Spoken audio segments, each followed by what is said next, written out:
When are we coming for naming ceremony? Don't you think it's time? Tell them. Auntie, don't worry, we'll come for name ceremony when you have your next baby.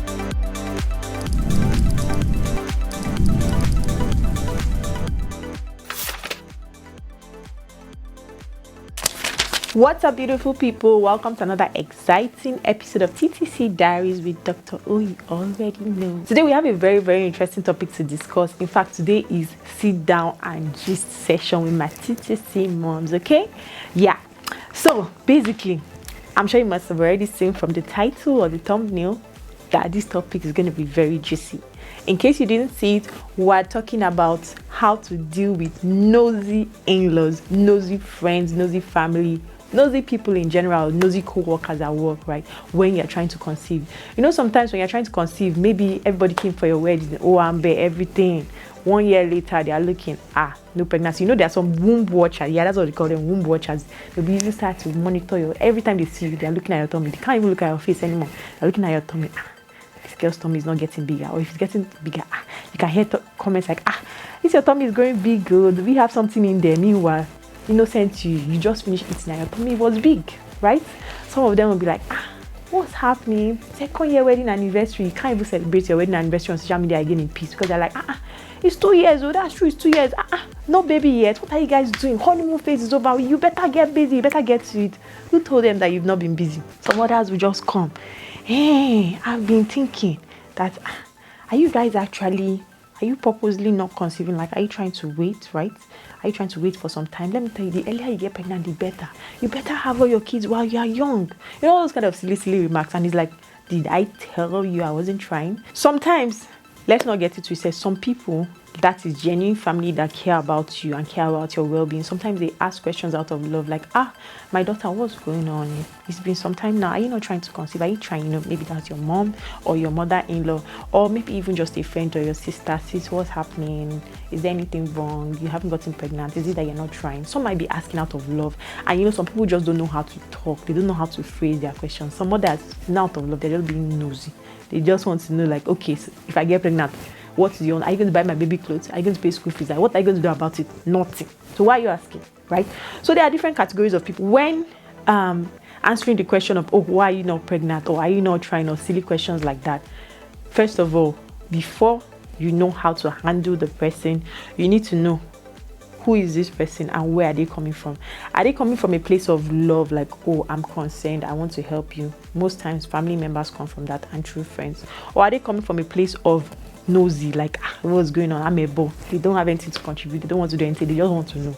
Or some of them might even be coming from a place of mockery. You might say something and they'll be like, how would you know when you don't have a child? Or you can't understand, you don't have a child. Or silly, unguided statements like that, right? So depending on the person and where you think they're coming from, you know how to address them. But also remember that when you meet this kind of people, you know, because you're trying to conceive, you might be overwhelmed and you might just be overly defensive, which is normal. But try to make sure that you think about it well before you act or before you speak. Am I being overly defensive? Or could this person have meant it out of love? There's some remarks that you know definitely this one is not out of love. This person just being silly. And there's some other remarks that is like, this person could have been talking out of love. Maybe this person just doesn't know how to phrase their question or whatever it is, right? So you need to just take a few seconds to analyze what you think this person meant by their question before you know how to respond. So for example, one of those annoying aunties comes and meets you in a family gathering. When are we coming for naming ceremony? Don't you think it's time? Tell them. Auntie, don't worry, we'll come for name ceremony when you have your next baby. She will know to keep quiet and not ask that silly question again. Or if she wants to ask, she will know how to phrase the question properly. Or another one can come and say, when are we coming to eat rice? So it's long overdue. Tell them, Auntie, when you cook it, you can invite us over to your house. We'll come and eat. That kind of annoying remark. That will tell them, sit down, mind your business. So you can actually say mind your business without telling them to mind their business, right? And if maybe it's your in-laws that are putting pressure, like, when are you going to get pregnant? We need an heir to the throne. What is going on? Tell them, sister, you know that I'm not the only one that determines if I get pregnant, right? Your brother also has a role to play. So I think the best person to ask might be your brother. You know, just saying. And then there are some other annoying people that will be watching. This tummy is not big yet. Or this tummy is not big yet. What was happening? Why is your tummy not increased yet?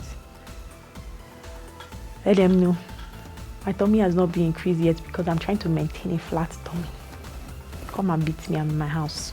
Like, let people live, right? Let people get pregnant when they want to get pregnant. Let people deal with whatever they are dealing with without you adding extra pressure. So my advice for TTC moms, don't give into pressure. If people are asking you questions, don't give into pressure. And you might have that temptation to be jealous of other people, like people that get pregnant easily.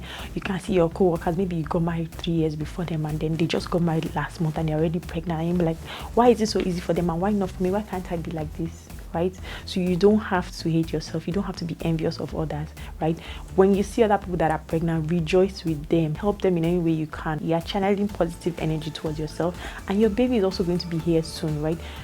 God knows best why you don't have a baby right now. It might be that if you got pregnant now, you are not prepared for the journey of motherhood, because let me tell you, that journey of motherhood is tasking. It's not for kids at all. Or it might be that God is trying to prepare you better for the journey of motherhood so you can be better equipped. It might even be financially, like you think you're okay. Kids are expensive, but they're not cheap, right? And you find out that when you eventually conceive, you conceive at a time where if you want, you can even go and have your baby abroad. You can afford to have your baby in the best hospitals as opposed to what you would have had if you had conceived before now, right? So in every cloud, there is always a silver lining. Look for the silver lining in your cloud, right? Don't be under pressure to conceive, right? Remember, when you're trying to conceive, when you're stressed, when you're under pressure, most likely baby is not going to come, because babies don't like stress. They like enjoyment, right? When I conceived, the first time I ever conceived was during my honeymoon. Like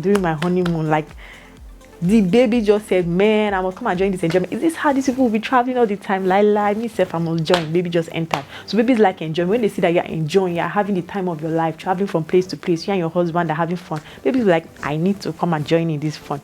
You just see that you conceive. And let me tell you, you get pregnant the most when you're not trying, when you're not even looking forward to it. That's when pregnancies come easily.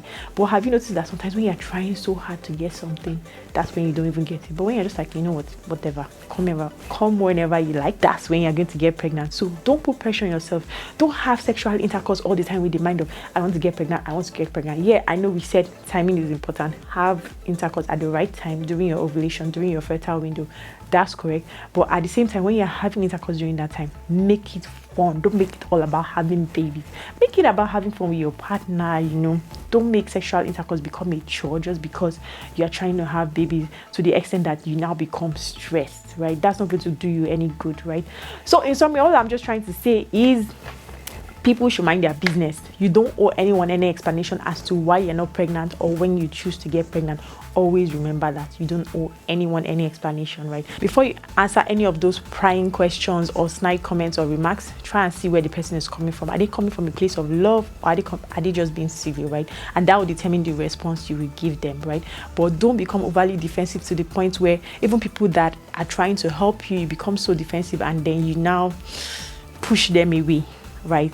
Try not to do that. It's easier said than done, but you should try and remember that, because when you finally have your baby, you're going to need all the support you can get. You're going to need people to help you to carry your baby, to back your baby, to stay with your baby when you can't be there, when you need to go to work or stuff like that, right? So yeah, that's the summary of my rant today. I hope someone out there found this helpful. Remember, we're on this journey together. You are not alone, right? We're on this journey together till you get pregnant, and you are going to get pregnant. But if you've been trying for over a year, right, regular frequent sexual intercourse with your partner, and you're having intercourse at the right time but you're still not getting pregnant, it's a good idea to seek medical help, just in case there's something that is actually preventing you from getting pregnant. But if you sought medical help and everything is fine on both sides, then don't worry, the baby will be here soon. You just relax. Trust me, when baby comes, you'll be like, God, you that have been praying for you since, yeah, that's the one giving me a headache, because you have sleepless nights, because the baby will not allow you sleep when the baby is just born, right? Then you have bills to pay. You start paying for pampers, you start paying for baby food, all those other things that you've never had to deal with. So trust me, enjoy the journey. Okay, if you enjoyed watching this video so far, please don't forget to click the like button, subscribe, and share with anyone you think might need to see this. Like I always say, you are not alone on this journey to motherhood. Keep your eyes on the prize, and your baby will be here sooner than you think. See you next week.